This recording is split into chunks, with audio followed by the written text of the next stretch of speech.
All right, we made day two. Woo-hoo, we're in the money, $3,500. That's pretty good, especially for somebody that's like a small to mid stakes guy. And we're 500 people ish. I think I haven't looked it up yet. I just woke up, took a shower, all ready to go. It starts at noon. It's about 10:30. So I have not had a chance to look at the prize field, but I think there's like 500 people. So I got about a 1 in 500 chance. Today, to start the morning off, I want to talk about what we can control, what we cannot control, um, and I guess I'll just say this because I've never done this before, so I don't know if I'm any good at this.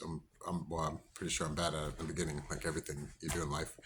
Um, but one thing I learned a long time ago, and I'm learning uh, the magnitude of it as the years go by, is that the only thing we can control is us, what's inside of us, what's inside of our heads, and what's inside of our hearts. That's it. We can't control what other people, how other people feel, or we can't control what other people do. People that are parents or children probably know this better than anything. And then as a poker player, I observed this a long time ago. I realized there's a lot of players that are very emotional at the table and they're very frustrated with the dealer isn't giving them the cards they want. Or here at the World Series, there's a lot of new dealers and they're constantly messing up. And people are getting all upset about it. But that's because they're under the perception that they can control what somebody else does. Once you let all that go, stop trying to control other people, just control yourself, you'll realize, and you can't control what's around you, but I learned a trick where you can actually control reality, what's around you. Not other people, by the way. You can't do that. People are they're responsible for themselves. Anyways, I don't know if this video is any good now, but let's get back to what this has to do about poker. So one way you can control your reality is realize it's all about perception. So right now I'm very excited. I got 7.5 big blinds. The reality is I've won many tournaments, many first place tournaments with about 500 people fields too, with like 4 big blinds. I think I won 2 of them back to back at Club One. This is when they were downtown and they were about 4 to 500. They were bigger fields because they could seat more people. And I remember, I think I've told you guys the story at one of the World Series events. I got second place, so I made the final table with it was about 7, maybe less, or 5 or 2. I can't remember now. But there were 2 people with 70 big blinds next to each other. I ended up taking the chip lead. We got heads up, and then the guy got the chip lead back, and he beat me with pocket aces when I had a pair and open-ended straight flush draw. So I got practically a favorite. Well, I was on the. I got my pair on the turn, but I had open-ended straight flush draw and turned a pair. So I had the world, and then he even took forever to call with the aces.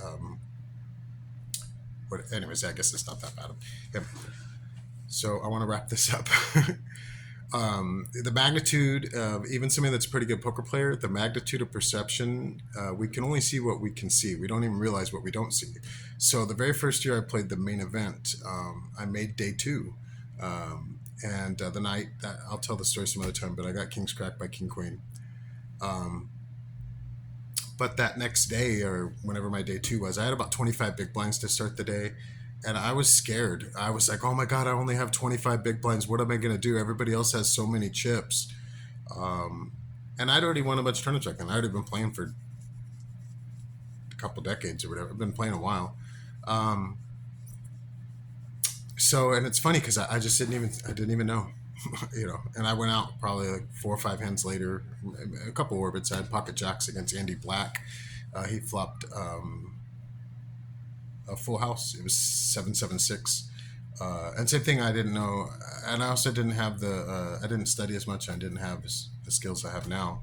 Um, but yeah, it's just funny. I still baffle at the big scared of having only 25 big blinds. If you have only 25 big blinds, don't be scared. That's a good stack. You can totally do lots of stuff with it. You just play 25 big blind poker.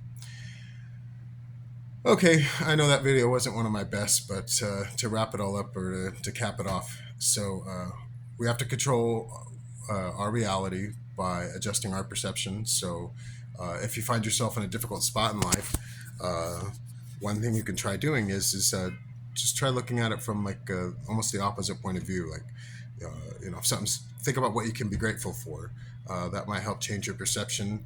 Like I said, every day that I wake up, it's a brand new day. So if you're having a really shitty week, uh, and nothing's going your way, well, when you wake up tomorrow morning, tell yourself it's a brand new day, man. It could all turn around today. So today's my brand new day. I'm gonna be chip leader, first place champion, Gregory Robbins.